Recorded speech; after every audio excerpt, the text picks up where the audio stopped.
Grace and peace be multiplied unto you, wonderful children of God across the globe. My name is Mrs. Elizabeth Okey, and by the grace of God, I am one of the youth leaders in the Apostolic Church Glorious Vision, Newark 2 Assembly. We're located at 135 16th Avenue, Newark, New Jersey. Our senior pastor is Apostle Akinwunmi. We are a diverse and multinational place of worship where our Lord Jesus Christ reigns.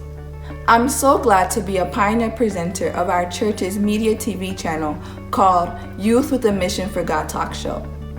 I will be on this platform to talk about relevant issues that are important to youth and young adults as we prepare for the second coming of our Lord Jesus Christ. For the next couple of weeks, we'll be examining 1 Timothy chapter 4, verse 12.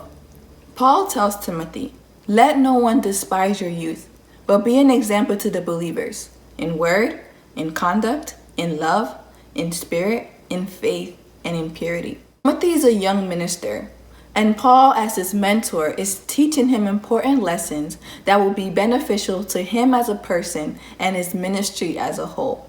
You might be telling yourself, I don't have a ministry, so this video is not for me. Before you turn off the video, I would like to challenge that notion and let you know that you do have a ministry. Your life is your ministry. And whether you are aware of it or not, people are watching and learning from you daily. So Paul firstly addresses Timothy by letting him know, let no one despise your youth. I like the New Living Translation. It puts it this way. Paul says, do not let anyone think less of you because you are young. So Paul understood that young people are normally thought of as irrelevant, immature, or without value.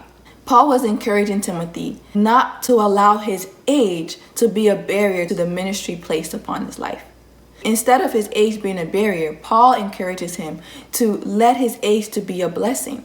Paul tells Timothy, be an example in 6 domains. For a young minister, Timothy, to be an example, it means that he is held to a higher standard of living, meaning he has a greater responsibility.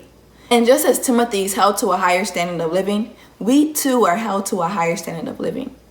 We too must be examples to both believers and unbelievers. To be an example worthy of following, this implies that Timothy must be a person of integrity both inside and outside of church.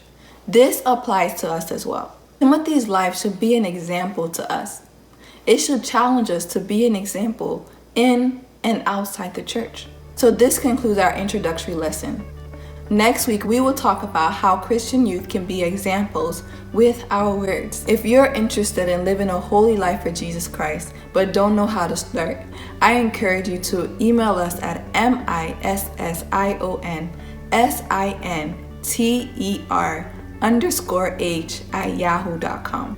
You can also fellowship with us at our church location at 135 16th Avenue, Newark, New Jersey. If you're in the neighborhood and would like to fellowship with us, our first service starts at 10 a.m. while our second service starts at 12:30 p.m.